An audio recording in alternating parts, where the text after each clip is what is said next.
నా ఉద్దేశంలో ఇప్పుడు పేరెంటింగ్ అనేదే లేదమ్మా అసలు. ఏముంది?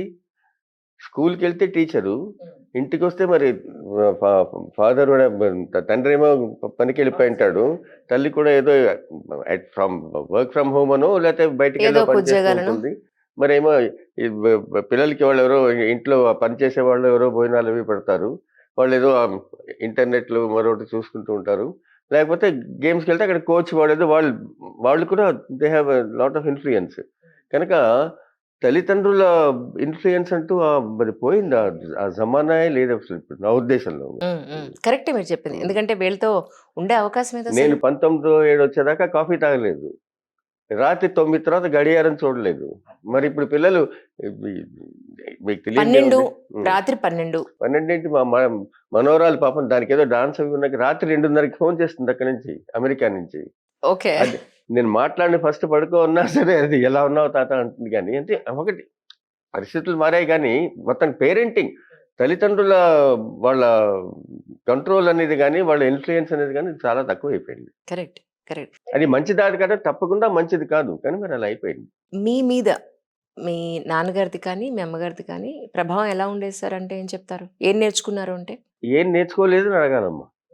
ఎందుకంటే నాకు తెలిసిందంతా గుణం కానియండి, తెలివితేటలు కానియండి, నాలెడ్జ్ అయినా, ఇన్ఫర్మేషన్ అయినా అంతా వాళ్ళిద్దరి వల్లే. తర్వాత మళ్ళీ ఉ ఉపాధ్యాయుల వల్ల మాకు తర్వాత మరి లేతే టెన్నిస్‌లోను, క్రికెట్‌లోను కోచెస్ వల్ల వాళ్ళ వల్లే గానీ, హ్మ్. స్వతహాగా అంటూ ఏమొస్తుందమ్మా? హ్మ్. కనుక పేరెంట్స్ ఇన్‌ఫ్లూయన్స్ చాలా ఉంది నా మీద. అందులో సగం నా పిల్లల మీద నాదుంటే, వాళ్ళది ఇంకో సగం కూడా లేదు వాళ్ళ పిల్లల మీద. పర్సెంటేజ్ అన్ని రకాలుగా తగ్గిపోతూ వస్తుందేమో. తగ్గిపోతుంది. కానీ మళ్ళీ ఇప్పుడు కొత్తగా మా అమ్మాయి, అబ్బాయి కూడా వాళ్ళ పిల్లల్ని చాలా మంచి కంట్రోల్‌లో పెట్టి పెంచుతున్నారు మరి. మళ్ళీ అంటే రీబౌండ్ ఫ్యాక్టర్ అంటారు కదా! తెలిసొచ్చినట్టుంది ఈ జనరేషన్‌కి ఇలా కాదని చెప్పి. మిగతావన్నీ చేస్తూనే ఉంటారు. ఇంటర్నెట్ చేస్తారు, లేట్‌గా పడుకుంటారు. అన్నీ ఉంటాయి. కానీ ఏం తినాలి? ఎటువంటి బట్టలేసుకోవాలి? ఏం చదువుకోవాలి? అటువంటి వాటిలో వాళ్ళ ఇన్‌ఫ్లూయన్స్ ఉంటోంది. విఠల్ గారితోటి కలిసి వర్క్ చేశారని చెప్పని విన్నానండి. విఠల్ గారు. హా! ఆయన మహానుభావుడమ్మా. పండితుడు, ఎంతో కుదురైన మనిషి, మంచి సెన్స్ ఆఫ్ హ్యూమర్ ఉన్న మనిషి. అది కూడా ఉంది. తర్వాత ఆయనేమో ఖమ్మం జిల్లా. వాళ్ళు అటువైపు గోదావరికి, మాదేమో ఇటు ఈస్ట్ గోదావరి. దాని మీద కూడా జోక్స్ ఏసుకుంటూ ఉండేవాళ్ళం. హ్మ్. మీరు దాటి వెళ్ళిపోయారు సార్ ఇంకెందుకు పనికొస్తారు మీరని చెప్పి అంటుండేవాడిని. అలా అయితే మరేమైనా చెప్పబోయా 4 జోక్స్. అది అసలు ఆయనతో పని చేయడానికెళ్ళినప్పుడు హ్మ్. నేనసలు ఆయనతో పూర్తిగా కాదు. జనార్దన్ రెడ్డి గారి ఆఫీస్‌లో సెక్రటరీ నేను. అదే ప్యారలెల్‌గా అదే ఆయన దగ్గర ప్లానింగ్ డిపార్ట్మెంట్‌లో సెక్రటరీ. ఆయన అనుకోలేదు నన్ను తీసుకోవాలని.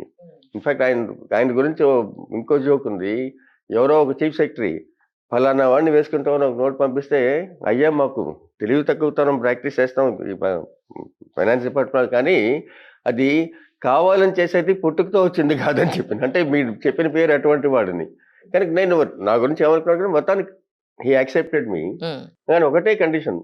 రోజు ఒక జోక్ చెప్పాలి నాకని చెప్పని. అంతేగాని బాగా పని చేయాలని ప్లానింగ్ వచ్చా అని అదంతా అడగలేదు. ఎందుకంటే ఆయనకి తెలుసు నాకు రాదనిను ఆయనే చేసుకుంటాడని కూడాను. కనుక రోజు ఒక జోక్ చెప్పమంటూ ఉండేవాడు. ఇది ఇటువంటి జోక్సే చెప్పేవాడిని. అది చాలా బ్రహ్మాండమైన తెలివితేటలున్న మనిషమ్మ. అది ఆ రోజుల్లో వేరు. బ్రహ్మానంద రెడ్డి గారు చీఫ్ మినిస్టర్‌గా ఉన్నప్పుడు ఈయన ప్లానింగ్ సెక్రటరీ. అప్పుడు వెళ్ళి, "అయ్యా ఢిల్లీ వెళ్తున్నాము. మరి ఏం అడగమంటారు ప్లానింగ్ కమిషన్‌లో" అంటే, "ఇదిగో ఆ ఫలానా వాడికి వాడు అడిగింది మాత్రం ఏది ఇవ్వద్దనేవాడట." వాళ్ళకి ఉంటాయి కదా రాజకీయ వైరాలు మరి కొన్ని. తర్వాత మా ఊరి దగ్గర ఇది ఉంది కదా! ఇది మాత్రం చేసేయమనేవాట. అదేదో హాస్పిటల్, ఇదేదో స్కూల్. మిగతా అంతా మీ ఇష్టం అనేవాడు. అలా ఉండేది. ఇప్పుడసలు ఒక్క ఇంచ్ కూడా బ్యూరోక్రసీకి చోటు లేకుండా అంతా పాలిటిక్స్ అయిపోయింది. కానీ పొలిటీషియన్స్ ఈ రంగంలోకి రావడం అనేది సహజం. అది ఆహ్, డిజైరబుల్ కూడా జరగాలి.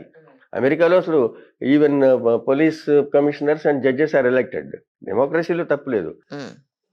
Political leaders intervention is good. But their interference అది కొంచెం Lakshmana Rekha between administration and leadership అది కొంచెం చూసుకోవాలంతే. విఠల్ గారి గురించి ఇది ముఖ్యంగా చెప్పాలి. రైట్. కానీ మీరు మొట్టమొదటిసారిగా కలిసి పనిచేసిన సీఎం గారంటే ఎవరు సార్? మరి ఎన్టీ రామారావే. అవును. హ్మ్. హ్మ్. తర్వాత జనార్దన్ రెడ్డి. మరి అంతే వాళ్ళిద్దరితో ఆఫీసుల్లో పనిచేసింది వాళ్ళ దగ్గరే. తర్వాత విఠల్ గారి గురించి ఫిషరీస్ కార్పొరేషన్‌లో పనిచేస్తున్నప్పుడు ఆ! నేను అందరికీ ఎలా అనిపిస్తుంది కానీ నాకు అలా ప్రత్యేకంగా అనిపించింది. నా ముందర వాళ్ళు కొంచెం ఫైనాన్షియల్ దాని మీద పెద్ద పట్టు లేదనిపించింది నాకు. అంటే గ్రాంట్ ఇన్ ఎయిడ్ అంటే దాంతో ఏదో ఒక అసెట్ క్రియేట్ చేయాలి. అవి కూడా జీతాలకు వాడేసుకుని తర్వాత అది ఇన్‌కమ్‌గా చూపించి దాంతో ప్రాఫిట్ చూపించి బోనస్‌లు కూడా ఇచ్చారు. నష్టాల్లో నడుస్తుంది ఆర్గనైజేషన్. 3,00,00,000 నష్టం నేను వెళ్ళేటప్పటికి.